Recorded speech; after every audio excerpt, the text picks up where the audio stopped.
الحمد لله والصلاة والسلام على رسول الله محمد بن عبد الله وعلى آله وصحبه ومن والاه. أما بعد، فإن أصدق الحديث كتاب الله، وأحسن الهدي هدي محمد صلى الله عليه وعلى آله وسلم، شر الأمور محدثاتها، وكل محدثة بدعة، وكل بدعة ضلالة، وكل ضلالة في النار. أما بعد،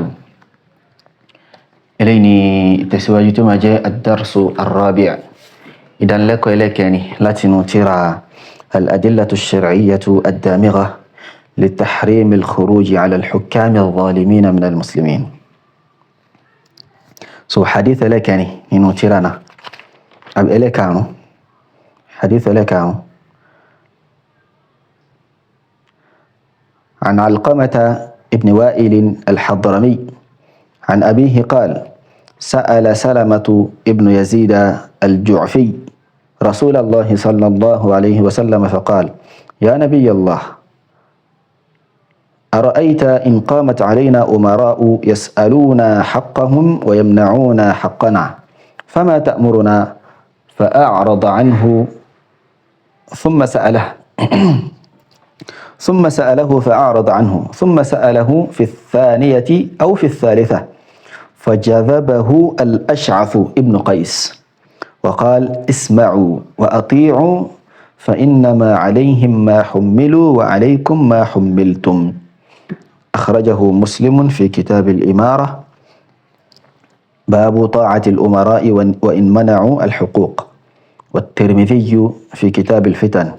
باب ما جاء ستكون فتن كقطع الليل المظلم. حديث إليه تواكل له حديث لك عنه لا تدع علقمة ابن وائل الحضرمي رحمه الله. هو لا تدع باباره ونبابه صيبه سأل سلمة ابن يزيد الجعفي رسول الله صلى الله عليه وسلم فقال: سلمة ابن يزيد الجعفي وبيا نبي صلى الله عليه وسلم ليره لجاك لن تنصيبه يا نبي الله، إلى أجيش الله، إلى نبي الله، أرأيت إن قامت علينا أمراء كيلوريسي táwọn olórí kan bá wá lẹ́yìn tẹ́ pé àwọn ọjọ́ lé wa lórí, kí ni wọ́n ń ṣe? A rí pé ara'ayta lọ fi bẹ̀rẹ̀ ń bè àti kà nínú aqidatul muslim as-saghir pé kí ni ara'ayta kí ni jìnà sí. Nǹkan tí ó ti ṣẹlẹ̀ kí ni máa bẹ̀rẹ̀ ń parẹ́. Bó tilẹ̀ pé lẹ́yìn ni nǹkan tí ó padà ṣẹlẹ̀ náà tánàbí náà sì ti sọ̀rọ̀ fún wa ń parẹ́ pé àwọn olórí kan bọ̀ báyìí ni ìròyìn wọn ṣe rí. Yas'aluna haqqahum, àwọn olórí yìí ni tí a padà níyì tá ń béèrè ìdájọ́ wọn, kí ni nǹkan tá fẹ́ ṣe nípa wọn yìí. Òun ni pé wọ́n á máa béèrè owó tí wọ́n lọ́wọ́ wa, ẹ san tax, ẹ san lé, ẹ ṣe lé. Wa yamna'una haqqana, ṣùgbọ́n ilé tó jẹ́wọ́ tiwa wọn ní fún wa. Fama ta'muruna, kí ni nǹkan tó fẹ́ pa aláṣẹ ìrà Nabi sallallahu alaihi wasallam. Wọ́n ní fa'a'rada anhu, Ànábì gúnrí kúrò lọ́dọ̀ rẹ̀ bí ìlú Ànábì pàtí sẹ́gbẹ̀ kan. Thumma sa'alahu, lẹ́yìn náà tún bí lẹ́ẹ̀kejì, fa'a'rada anhu, Ànábì tún gúnrí kúrò lọ́dọ̀ rẹ̀.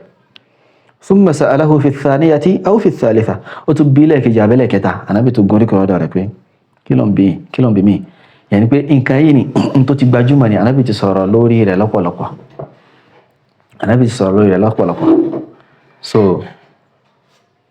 Kò tún bùkátà sí kí a tún máa bèèrè mọ́. A rí pé Ànábì kọ́ ló tún padà dáhùn. Wọ́n ní fajadhabahu al-Ash'ath ibn Qais. Al-Ash'ath ibn Qais wá fà padà pé bọ́bọ́n bí Ànábì ti sàlàyé nǹkan yìí fún wa lọ́pọ̀lọpọ̀, ibo ni wá wá láti jọ yìí. Wọ́n ní pé waqal al-Ash'ath ibn Qais wọ́n sọ fún pé kí ni isma'u wa ati'u, ẹ máa tẹ́tí sí wọn, ẹ sì máa gbọ́rọ̀ sí wọn lẹ́nu. Fa innama alayhim ma hummilu, torí pé in tí wọ́n gbélé àwọn lọ́rùn pé kí wọ́n máa ṣe dáadáa sí yín, kí wọ́n máa tọ́jú yín, ọ̀run wọn ló wà. Tí wọ́n bá ṣe wọ́n gbẹ̀san rẹ̀, tí wọ́n bá yìí ṣe ní wọ́n jíyà rẹ̀. Wa alaykum ma hummiltum, in tó wájọ́ ọ̀ràn yẹn lórí tí náà kẹ́ máa ṣe fún wọn, ọ̀ràn yẹn nìkan náà máa ṣe fún wọn. Tẹ́ bá ṣe wọ́n sẹ́yìn náà lẹ́san rẹ̀, ẹ̀san as-sam'u wat-ta'a wọ́n sẹ́yìn náà lẹ́san lórí rẹ̀. tẹ́ bá gbọ́ sí wọn lẹ́nu abẹ́kọ̀. So alaykum ma hummilu alayhim ma hummilu wa alaykum ma hummiltum. In tí wọ́n lábọ̀ wọn lọ́rùn pé kí wọ́n ṣe fún yín, àwọn ni wọ́n dá ẹ̀san rẹ̀ ni. Yálà wọ́n ṣe àbí wọ́n ṣe, wọ́n gbẹ̀san rẹ̀. Wọ́n gbẹ̀san wọ́n ṣe, wọ́n sì gbẹ̀san wọ́n ṣe náà. Wa alaykum ma hummiltum. In tá lábọ̀ yín náà lọ́rùn ni ọ̀run tí yín náà ló wà láti máa ṣe fún wọn. Yẹni pé kí ni wọ́n wá fún yín níwọ̀ yín, wọ́n fún yín lẹ́tọ̀ yín. Ọ̀ràn yẹn ni kí ẹ máa tẹ́tí sí wọn. Ọ̀ràn yẹn ni kí ẹ máa gbọ́rọ̀ sí wọn lẹ́nu. Kí ẹ máa yapa àṣẹ wọn, kí ẹ sì máa jáde lé wọn lórí. Kí ẹ máa sọ àìdá nípa wọn. Sàfáà ní qawluhu. Ọ̀rọ̀ rẹ̀ tó sọ pé in qamat alayna umara'u yas'aluna afáàní bí nam bitashdidi nuni wa yukhaffaf. Sọ ní pé nun tó àbí yas'aluna yìí ó lè gba shadda ó sì lè wá ní khafif báyìí yas'aluna. So wọ́n ní pé sífàtú umara'in eléyìí ìròyìn ló jẹ́ fáwọn olórí yẹn ay yatlubuna wọ́n máa béèrè lọ́wọ́ wa haqqahum ay min at-ta'ati wal khidma wọ́n máa béèrè wọn pé mi máa tẹ́tí sí wọn, mi máa gbọ́rọ̀ sí wọn lẹ́nu, mi máa tẹ̀lé wọn, bákan náà mi máa sìn wọn. So èèyàn ní òjíṣẹ́ ìjọba ni ó ti wà lábẹ́ ìjọba yóò sìn ìjọba. Ìjọba wa sanwó oṣù òun ló mọ tó wá débi iṣẹ́ ìjọba. Kò gbọdọ̀ dáṣẹ́lẹ̀, kò gbọdọ̀ sọ pé kọ́ máa bó lórí nítorí rẹ̀. Yóò máa ṣe kíni, yóò máa gbọ́rọ̀ sí wọn lẹ́nu náà. Tó bá láǹfààní láti iṣẹ́ mi kó máa iṣẹ́ mi kó fi iṣẹ́ ìjọba lẹ̀, tí ó bá sí láǹfààní òun ló ti láàbọ̀ rẹ̀ lọ́rùn yóò máa ṣe náà. Kò wá sí pé wọ́n sanwó oṣù wa á ṣe protest á jáde á ṣe kíni dára. So àwọn olórí yóò máa béèrè ìwọ tí wọ́n wọ́ wọn ní pé kíni ẹ lọ school ẹ kọ́ àwọn ọmọ lẹ́kọ̀ọ́. Wọ́n wá sanwó oṣù yẹn tó àwọn bí sọ fún wa ní tá a ṣe tí wọ́n bá ṣe. Wa yamna'una haqqana wọ́n máa kọ́ dí ìwọ tiwa ay min al-'adli wa i'ta'i al-ghanima. So wọ́n ní ṣe déédéé sí wa, wọ́n ní fún wa ní ìntàlẹ́tọ̀ sí. Wọ́n sọ pé kí isma'u ay zahiran ẹ máa tẹ́tí sí wọn ní gbangba. Gbogbo tó bá ń sọ gbangba yín yóò máa túmọ̀ sí pé kí ni ẹ̀ ń gbọ́rọ̀ sáwọn lórí lẹ́nu. Wa ati'u batinan ẹ sì máa tẹ̀lé wọn ní kọ̀kọ̀ nínú. Ẹ̀yin pé kọ̀kọ̀ yín kò ní sí ń bẹ̀ pé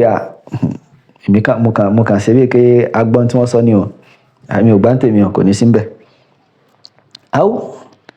Àbíkọ́ pé túnmọ̀ rẹ̀ ni pé isma'u qawlan wa ati'u fi'lan ẹ máa tẹ́tí sí wọn lọ́rọ̀ ẹ sì máa tẹ̀lé wọn pẹ̀lú iṣẹ́. Ọ̀rọ̀ ìtọ́ sọ pé fa inna alayhim ma hummilu ay ma kullifu min al-'adli wa i'ta'i haqqi ar-ra'iyya. So ọrùn wọn ni tí wọ́n ń tí Allah subhanahu wa ta'ala tó lábọ̀ wọn lọ́rùn nínú ní máa ṣe déédé ní máa fún yín ní ẹ̀tọ́ ìjọmọlẹ́yìn wọn ní máa fún ọrùn wọn ló wà. Wa alaykum ma hummiltum in tí wọ́n sì gbé bọ́yìn náà lọ́rùn ọrùn tí náà ló wà ay min at-ta'a níbi kí ní máa tẹ̀lé wọn was-sabri 'ala al-baliyya bákan náà máa ṣe sùúrù lórí àdánwò lórí pé kí ni wọ́n fún wa lẹ́tọ̀ wa wọ́n sanwó wọ́n múnáwá wọ́n ṣe kíní kan ẹ̀tọ́ wọn ni pé kí ni àwọn wá béèrè owó náà èèyàn fún wọn wọ́n múnáwá ẹ̀tọ́ ti wá nìyẹn tẹ́yẹ ká ṣe kíní tẹ́yẹ ká gbà wọ́n ṣe àbí ẹ̀kan péré wọn múnáwá ẹ̀kan péré ní kíní èèyàn ṣe náà èèyàn ṣe wọ́n bí Dr. Sharaf ní masala yìí pé ṣé ẹ lè má sanwó náà dókítà ní eléyìí tó wà nù eléyìí tó bá ṣe rí àmú wọn pé kí ni in tó bá lò iná lè yóò san ṣùgbọ́n má san kó wá rí tí ó ṣẹlẹ̀ sí ọ tó wọn bá ní gínà rẹ̀ ṣùgbọ́n wọn pé kí ni èyàn ó san náà ni èyàn ó san ipò wa iná lè yẹn á gbà lọ́dọ̀ Allah subhanahu wa ta'ala kò sí kò lè gbé Ànábì ní isbiru hatta talqawni ala al-hawd ẹ ṣe sùúrù tí tẹ́ fi pàdé mi níbi àbàtà yẹn pé tí dọjọ́ mi al-qiyamah kí ma sọ kí ẹgbà ọlá ṣe sùúrù dà ìgbà ọlá ṣe sùúrù dà dọjọ́ gbìndé ní o Allah subhanahu wa ta'ala tí wà ti kádàrá pé a lò lórí tó dà tí ó máa ṣe dáadáa sí wa a máa ṣe sùúrù náà. Afáàní wa ka'anna al-haditha muqtabasun min qawlihi wọ́n dàgẹ́ bí ká hadithi yìí wọ́n mú nínú ọ̀rọ̀ Allah subhanahu wa ta'ala tó sọ pé qul ati'u Allaha wa ati'u ar-rasul sọ fún wa pé máa tẹ̀lé Allah máa tẹ̀lé òjíṣẹ́ rẹ̀ fa in tawallaw tó bá kọ̀ tó bá láwọn ṣe fa innama alayhi ma hummil sọ fún wa pé ọ̀n dájú fa inna ma alayhi ma hummil so in tí wọ́n lá bá nábì lọ́rùn ipe kóhun ṣe kó jíṣẹ́ òun nìkan ló wà lọ́rùn tiẹ̀ wa alaykum ma hummiltum in tí wọ́n lá bẹ̀yìn náà lọ́rùn pé kí ni ẹ máa tẹ̀lé òjíṣẹ́ yìí ẹgbà tó mú ẹgbà so ọ̀run tí náà ló wà tẹ́ ẹ bá ṣe ẹ̀yin ló gbẹ̀san rẹ̀ wa in tuti'uhu tahtadu ṣùgbọ́n tẹ́ bá tẹ̀lé o ẹ mọ̀nà ibi kẹ́ tẹ̀lé náà ni mọ̀nà wà wa ma ala ar-rasuli illa al-balaghul mubin kò sí nǹkan kan tó jọ́ràn ẹ̀ lórí òjíṣẹ́ tó ju kó kàn jíṣẹ́ kó jíṣẹ́ dé ògóngó so eléyìí ọ̀rọ̀ al-Mula Ali al-Qari iná ni so nínú tírà wọn Mirqatu al-Mafatih sharhu mishkati al-Masabih afani wa qala ibnu abi zamanin rahimahullah ibnu abi zamanin náà salafu wa náà ulama tí wọ́n kọ tírà usulus sunnah so tírà kan wà tí wọ́n pè ní usulus sunnah libni abi zamanin ibn abi zamanin nínú àwọn ulama tí wọ́n kọ tírà usulus sunnah náà tí wọ́n ṣàlàyé àwọn ìpìlẹ̀ sunnah afani was-sam'u wat-ta'atu liwulati al-amri amrun wajibun mímá gbọ́rọ̀ sólórí lẹ́nu mímá tẹ̀lé olórí alámàrí tó jọ́ràn yẹn náà ni o ومهما قصروا أو قصروا في ذاتهم فلم يبلغوا الواجب عليهم تونتي بي وان با شي تقصير تي وان شي تو جọràn lórí wọn tí wọ́n fọwọ́ yẹpẹrẹ mú tó jọràn lórí tí wọ́n lórí àwọn ọmọlẹ́yìn wọn wọ́n ní فعليهم ما حملوا ntí Allah subhanahu wa ta'ala tó lábọ̀ wọn lọ́rùn níbi pé ká ṣe déédé ká ṣe dáadáa sáwọn ọmọlẹ́yìn ọ̀rùn wọn ló wà وعلى رعاياهم أو رعاياهم ما حملوا من السمع والطاعة لهم àwọn tó wá jẹ́ àwọn tó ń dájẹ́ náà in tí wọ́n lábàá wọn náà lọ́rùn pé ẹ máa tẹ́tí sí wọn ẹ sì máa tẹ̀lé wọn ọ̀nà tiwa náà ló wà èèyàn gbọ́dọ̀ ṣe kí ni èèyàn gbọ́dọ̀ fọwọ́ yẹpẹrẹ mú kì í ṣe wọ tí wọ́n lásán kì í ṣe pé bóyá àwọn ni wọ́n san wá lẹ́san lórí rẹ̀ à ń tẹ̀lé Allah subhanahu wa ta'ala tàbá tẹ̀lé wọn à ń tẹ̀lé Allah subhanahu wa ta'ala tó rún olùpá aláṣẹ pẹ̀lú ká máa ṣe kí ká máa tẹ̀lé wọn so wọn ni ó san alẹ́sàn táwọn bá san alẹ́sàn ní ta lẹ́tọ̀ sí Allah subhanahu wa ta'ala yóò san bá ní ẹ̀sàn rẹ̀ so ilé wa nínú tírà usulu sunnah libni abi zamanin rahimahullahu ta'ala so hadith ẹlẹ́kẹfà afáni alhadith السادس وعن حذيفة ابن اليماني قال قلت يا رسول الله إنا كنا بشر فجاء الله بخير فنحن فيه فهل من وراء هذا الخير شر؟ قال نعم. قلت هل وراء ذلك الشر خير؟ قال نعم. قلت فهل وراء ذلك الخير شر؟ قال نعم. قلت كيف؟ قال يكون بعدي أئمة لا يهتدون بهدايا ولا يستنون بسنتي وسيقوم فيهم رجال قلوبهم قلوب الشياطين في جثمان إنس. قال قلت كيف أصنع يا رسول الله إن أدركت ذلك؟ قال تسمع وتطيع للأمير وإن ضرب ظهرك وأخذ مالك فاسمع وأطيع. سليني أخرجه مسلم في كتاب الإمارة باب وجوب ملازمة جماعة المسلمين عند ظهور الفتن وفي كل حال وتحريم الخروج على الطاعة ومفارقة الجماعة. حديث 1847. So حديث لي حديث حذيفة بن اليمان رضي الله عنه قال قلت مصابي يا رسول الله إن الله إنا كنا بشر. So hadith gbajúmọ̀ inna kunna fi jahiliyatin wa shar. So àwa ní àwa Lárúbáwá ní tẹ́lẹ̀tẹ́lẹ̀ inú aburú la wà inú àìmọ̀kan inú ojú dúdú la wà faja Allahu bi khair Allah wa múre wa yẹn pé ó gbá náà bí dìde orí yẹn nìyẹn fa nahnu fihi orí inú rẹ̀ wọn náà láwà bá inú Islam yẹn náà wọ́n ní fa hal min wara'i hadha al-khayri sharrun orí táwa nù rẹ̀ yìí ìjábúrú kankan tẹ̀ wà lẹ́yìn rẹ̀ tí ó ṣẹlẹ̀. Qala na'am anábì ní bẹ́ẹ̀. قلت حذيفة لهم سيبي هل وراء ذلك الشر خير؟ اوكي ابرو تيوتون شيله هنا شوري تو لين ري تيوتون شيله again. قال نعم ونباني. قلت Hudhayfa lóhun sọ pé fahal wara'a dhalika al-khayri sharrun, ok orí ẹlẹ́ẹ̀kejì tí ó ṣẹlẹ̀ yẹn ṣé aburú kan tó wà lẹ́yìn rẹ̀? Qala na'am, Ànábì ní bẹ́ẹ̀ ni. Qultu kayfa? Hudhayfa lóhun sọ pé bó ni aburú náà ṣe rí? Qala, Ànábì sọ pé yakunu ba'di, ẹwà aburú tí ó ṣẹlẹ̀, yakunu ba'di a'immatun, àwọn àìmọ̀ kan wà lẹ́yìn mi tí wọ́n ń bọ̀ lẹ́yìn mi tí pé ìyà wọn lórí la yahtaduna bi hudaya, wọn ní máa lo ìlànà mi láti fi máa ṣọ̀nà, wọn ní máa lo ìlànà Ànábì, wọn ní máa fi ìlànà Ànábì ṣọ̀nà,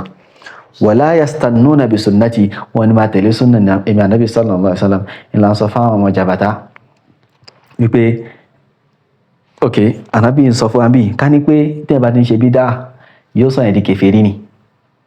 ẹ̀yìn pé èyàn kàn ṣe bídà lásán yóò sọ ẹ̀dì kèfèrí, tó ń sọ pé Ànábì sọ pé illa an taraw kufran bawahan. òun náà ló sọ bí hadith ilé pé kí n ara wọn olórí tí kí wọ́n ní tẹ̀lé lánàá Ànábì sallallahu alaihi wasallam, wọ́n ní tẹ̀lé súnnà rẹ̀ pé wọ́n máa ṣe bídà. So Ànábì wa ń sọ fún wa pé kí n ká máa ṣe sùúrù fún wọn, ká máa jáde lé wọn lórí, ká ní pé kèfèrí ni wọ́n ni ẹbá Ànábì ó sọ pé kufrun bawahun ní náà nìyẹn, kúfúrù ta sọ pé tẹ bá ti rí náà nìyẹn, ẹ jáde lé wọn lórí. So eléyìí hadith náà hadith tó ń tọ́ka sí pé bídà ní kò sí lójú kan iná, kò sí lójú kan, ó bẹ̀rẹ̀ eléyìí tí ó sọ ẹ̀dì kèfèrí, ó sì bẹ̀rẹ̀ eléyìí tí ó sọ ẹ̀dì kèfèrí. Ànábì ní wa sayaqumu fihim rijal, nínú àwọn olórí wa ni àwọn kan tó wà nínú wọn táwọn tó dìde láàrin wọn tẹ́ pé kí ni qulubuhum qulubu shayatin, ìgbáyà wọn ní ìgbáyà èṣù ni, ọkàn wọn ti dúdú pa, kò sóre kankan bẹ́ẹ̀, bí ọkàn shaitan yìí náà, bí ọkàn àwọn èṣù yìí náà ni fi juthmanil ins, tó wà ní ọkàn èṣù nínú ara èèyàn. Qala qultu, Hudhayfa sọ pé kayfa asna'u, bó wà ní máa ṣe tí nǹkan yìí bá ṣẹlẹ̀? Ya Rasulallah, yẹrẹ òjíṣẹ́ Allah subhanahu wa ta'ala, in adraktu dhalik, tí nǹkan yìí bá padà bá mi láyé bó ni máa ṣe? Qala, Ànábì sọ pé tasma'u, máa gbọ́ sí wọn lẹ́nu, wa tuti'u lil amiri, kó sì máa tẹ̀lé olórí. Ànábì pé ní amir, wọ́n pé kí mùsùlùmí náà ni wọ́n ṣe kèfèrí. tasma'u wa tuti'u lil amir wa in daraba dhahrak, kódà kó ṣe kí kó lu ẹ̀yìn rẹ̀, kó nà wa in duriba wani mabni lil majhul, wa in duriba dhahrak, kódà kí wọ́n lù ọ́ kán fẹ́ blálà lẹ́yìn, wa ukhidha maluk, kódà kí wọ́n gbowó rẹ̀, kí wọ́n fún lásìkò ìníṣẹ́ àwọn olórí ò tí máa fún yàn lẹ́gbàá, wọ́n tí máa lọ báyàn pé yá dúkìá rẹ̀ kó wá. So tó ti fẹ́ nǹkan Ànábì ní fasma' wa ati', máa gbọ́ kó sì máa tẹ̀lé, máa gbọ́ kó sì máa tẹ̀lé wọn. So nínú hadithu yìí ìrújú kan wà tí àwọn Sururiyya tí wọ́n mú wá, àwọn Sururiyya, àwọn Khawarij, láti sọ pé hadithu yìí hadithu tó da'if, tó ti pé nínú Sahih Muslim ló wà, wọ́n sọ pé da'if iná ni. So nínú al-Bahr al-Muhit al-Thajjaj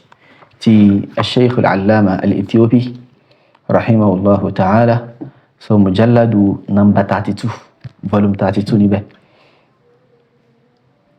ní page 165. So nígbà tí wọ́n mú hadithi wá tí wọ́n sọ̀rọ̀ nípa rijal isnad ẹ̀,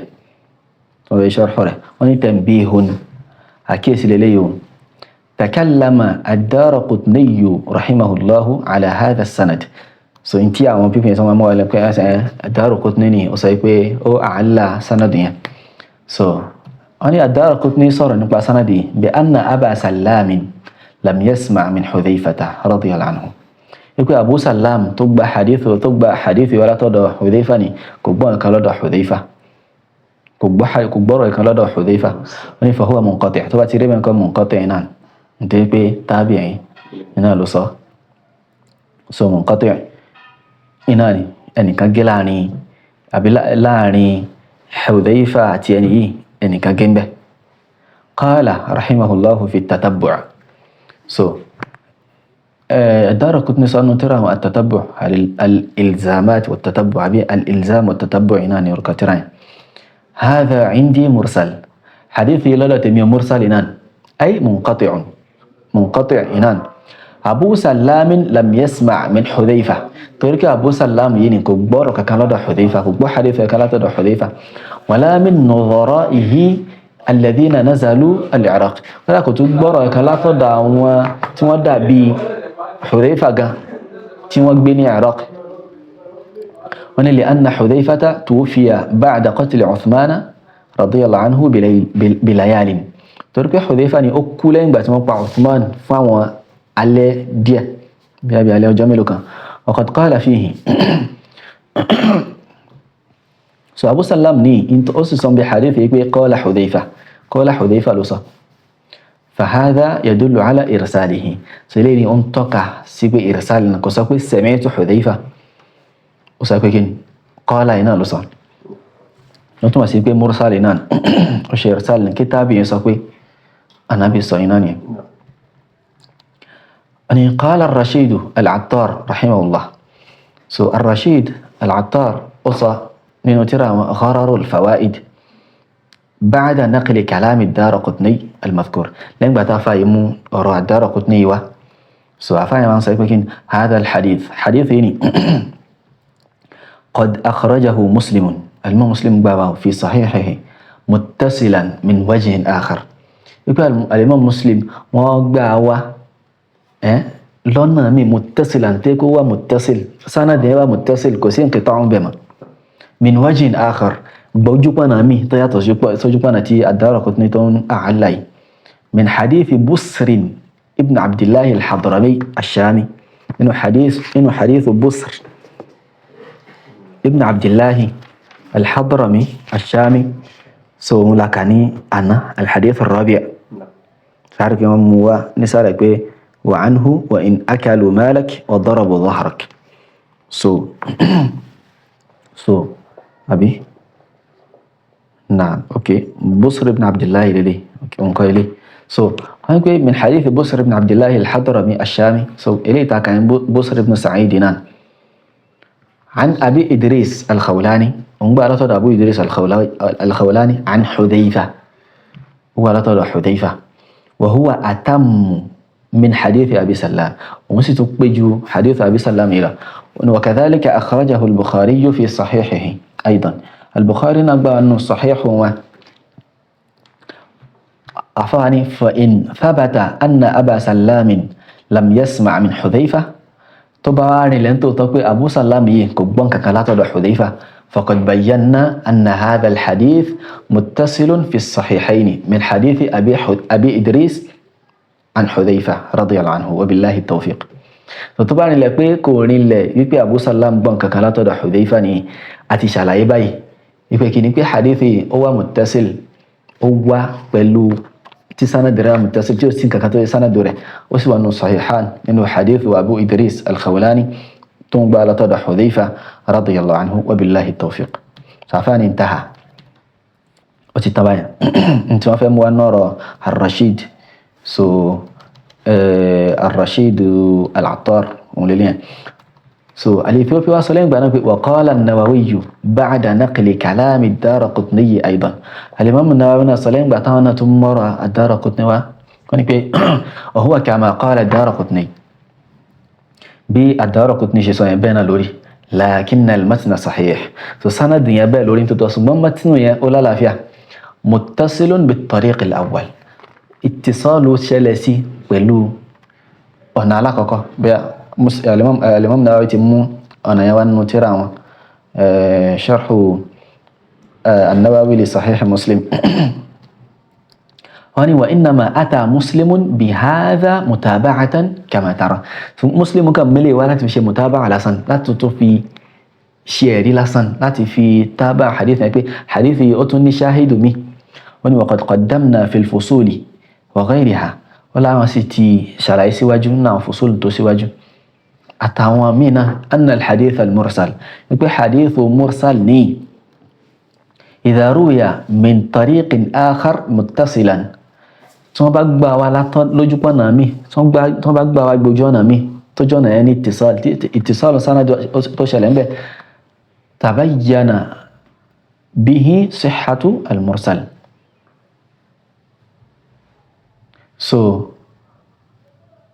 ojú إذا روي من طريق آخر متصلا تبينا به صحة المرسل أبي تبينا به صحة المرسل تبينا به صحة المرسل pẹ̀lú eléyìí ni yóò máa hàn sí wa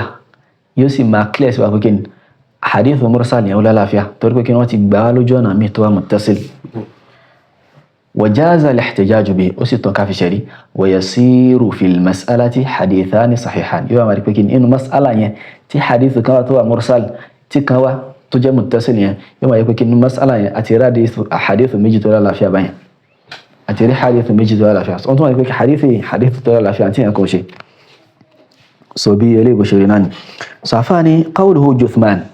ọ̀rọ̀ ẹ̀ tó sọ pé Juthman ní bi dammil jim pẹ̀lú fífún jim ní damm ẹni wa sukuni al-muthallatha bákan náà fún al-muthallatha òun gba sukun òun ni al-muthallatha òun ni tha so huwa al-jasad al-Juthman òun ni al-jasad wa yutlaqu ala ash-shakhs so wọ́n á sì máa lò fún yàn náà wọ́n lè sọ pé èèyàn wọ́n lè gbèyàn lérò kó jẹ́ pé wọ́n lè sọ pé Juthman kó jẹ́ pé èèyàn ni wọ́n gbà lérò. wa qawluhu ọ̀rọ̀ Nabi sallallahu alaihi wasallam sọ pé tasma'u wa tuti'u lil amiri wa in daraba dhahraka wa akhadha malak fasma' wa ati' so ó máa tẹ́tí sí lórí ni ó sì máa gbọ́ sí lẹ́nu wa in duriba dhahruk kódà kó lù ọ́ wa ukhidha maluk kó tún gbowó rẹ̀ fasma' wa ati' máa tẹ́tí kó sì máa gbà. so أنا قال العلامة الشوكاني رحمه الله العلامة الشوكاني نيل الأوطار رحمه الله فيه دليل بأن حديثي أريني على وجوب طاعة الأمراء أري لوري بي والله يعني كما تلاه لوري وإن بلغوا في كيلو شله so أنا فيه دليل على وجوب طاعة الأمراء أري وان بلوري مما تليه لوري لا صفوه وإن بلغوا في العصف والجور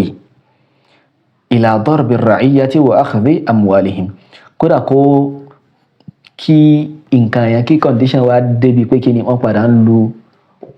wọ́n ń ṣàbòsí fún lórí àbí fún àwọn ọmọlẹ́yìn wọ́n yìí tún ṣe kí ni wọ́n tún lù wọ́n wa أخذ أموالهم wọ́n tún gbowó wọn wọ́n ní فيكون هذا مخصصا لعموم قوله تعالى so eléyìí yóò máa jẹ́ tí ó máa ṣe takhsis fún umum ọ̀rọ̀ Allah subhanahu wa ta'ala tó sọ pé kí ni qisas faman i'tada alaykum fa'tadu alayhi bimithli ma i'tada alaykum wattaqullaha wa'lamu anna Allaha ma'al muttaqin so gbàtí Allah subhanahu wa ta'ala tó ń sọ̀rọ̀ nípa qisas àwọn pé qisas ní àwọn ni pé ẹni tó bá gba ìwò èèyàn gbàdì ẹni tó bá pààyàn èèyàn pàdì Ash-Shawkani wọ́n sọ pé kí ni hadith yìí ni yóò máa jẹ́ pé kí ni ó ti ń khassasa àyà yìí ó ti ń khassasa àyà yìí yẹn pé àyà yẹn ni kò ní jẹ́ àmù mọ́ á yọ eléyìí bẹ́ẹ̀ pé kí ni tí èèyàn bá gba nǹkan lọ́wọ́ èèyàn á gbà dé ṣùgbọ́n tó bá yẹ pé lórí ló gbà á filẹ̀ nígbà dì sì ní sọ pé a fẹ́ gbà nígbà yìí pé a fẹ́ jáde lé lórí a fẹ́ gbà wọ́wọ́ a fẹ́ ṣe gbígbẹ́ báyìí ṣe máa ń ṣe Ash-Shawkani ni wọ́n sọ̀rọ̀ yìí rahimahullah. Aya ìmọ̀ wa jẹ́ kọ́sálà lórí olórí nìkan bá. Hadith yẹn ó ti yọ àwọn olórí kúrò ń bẹ tàbá tún rí hadith mi àbí àyà mi tó tún yọ àwọn mi kúrò ń bẹ á tún yọ.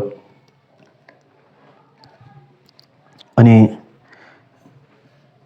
faman i'tada alaykum ẹnikẹ́ni tó bá tayà lálẹ́ lórí fa'tadu alayhi ẹ̀yin náà tayà lálẹ́ lórí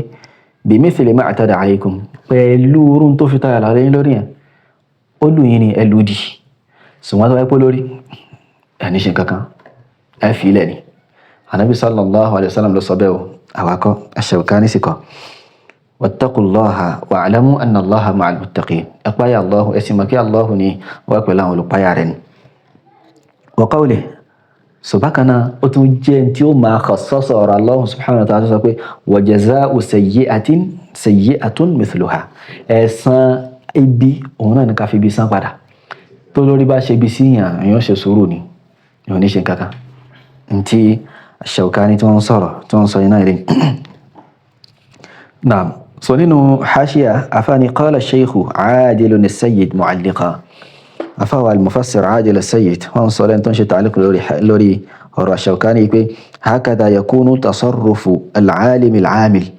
بأولمة تمام في مواسيسيا بما سيمان شينا إليه الذي يعظم النصوص أنتك ومن ببرا إري ومن ببرا آية أتي حديث لا يضرب بعضها ببعض وأنا ما في برا يبيا سبحان الله انتاو بيكو إمام وإليه وثم في شرير البروتست وجزاء سيئة سيئة مثلها أبي فمن اعتدى عليكم فاعتدوا عليه يرجو يناني so ما أنتو جلوما tí ọpọlọ ń ṣiṣẹ́ dáadáa tí ìṣe ń tẹ́ pé ayé ló ń wá òun lò lákàyè rẹ̀ kò ní fi ẹ̀rí gbára wọn kò ní sọ pé ìtànà ìbá ṣe lè ọlọ́run ló ṣe lè tẹ́lẹ̀mí sọ pé hadith yẹn ahad ní kíní kan ni wọ́n fẹ́ máa mú àwọn rojú wá láti fi gbá hadith dànù wípé aya làwọn lò wa jazā'u sayyi'atin sayyi'atun mithluha faman i'tada 'alaykum fa'tadu 'alayhi bimithli ma i'tada 'alaykum wallahu al-musta'an so la yadribu بعضها ببعض كوني ما فوري نص براهم كوني ما فوري آية بحديث بحديث آية بآية كما يفعل أهل الأهواء جابا ونفع نشمانشي فكل ما ثبت عن رسول الله صلى الله عليه وسلم ينبغي الأخذ به بقول تباتي لا ترى النبي صلى الله عليه وسلم وانا يعني كي يقبام كي يفيش مع جمع النصوص التي يوهم ظاهرها التعارض ولبقاتوا عوا إيدي تي surface wọn in tó hàn ní lára wọn ó fẹ́ máa túmọ̀ sí pé bí wọ́n takora wọn ṣùgbọ́n kí ni èèyàn ó gbìyànjú láti ṣe tawfiq èèyàn ó ṣe jámọ̀ wọn wafqa manhaji ahli al-ilmi fi jam' an-nusus so ní tó tún bá ìlànà àwọn onímọ̀ mu bí ọ̀nà tá máa ń gbà ṣe kí ni tá máa ń gbà kó tá máa ń gbà ṣe jámọ̀ ẹ̀rí méjì wá méjèèjì sí lálàáfíà ó fẹ́ máa takora wọn tí méjèèjì bá ti lálàáfíà kò possible kó takora wọn gẹ́gẹ́ Ibn Taymiyyah rahimahullah wọ́n sọ pé tàbá ti ẹ̀rí méjèèjì lálàáfíà só lálàáfíà tó tọ́ àjẹ́ kò takora wọn nínú làákàyè tí wà ló ti ń takora wọn a wá ṣiṣẹ́ a nífìkan pàkárẹ́ a nífìkan gbákàndànù a ṣiṣẹ́ lórí pé kí bó láà ṣe kó méjèèjì papọ̀ bó láà ṣe jámọ̀ rẹ̀ a kàn nífìkan pàkárẹ́ so àwọn olùmọ̀ sọ pé al-i'malu awla min al-ihmal ká fi gbogbo ẹ̀rí ṣiṣẹ́ ó lóore òun ló sì fi ń lẹ́tọ̀ọ́ sí ju ká wá sọ pé gbẹ̀rì kan jù sílẹ̀ á lò kan lọ bẹ́ẹ̀ pé ilé ìlàláfíà ilé ìlàláfíà agbọ́dọ̀ fi gbogbo ìṣẹ́ ni agbọ́dọ̀ ló gbogbo iná ni so aljamu sí ní awla min an-naskh wa at-tarjih ká kọ́kọ́ ṣe jamu ní òun lèyàn kọ́kọ́ ń bùkátà sí náà ká tó sọ pé bóyá fẹ́ fi kan pàkan rẹ̀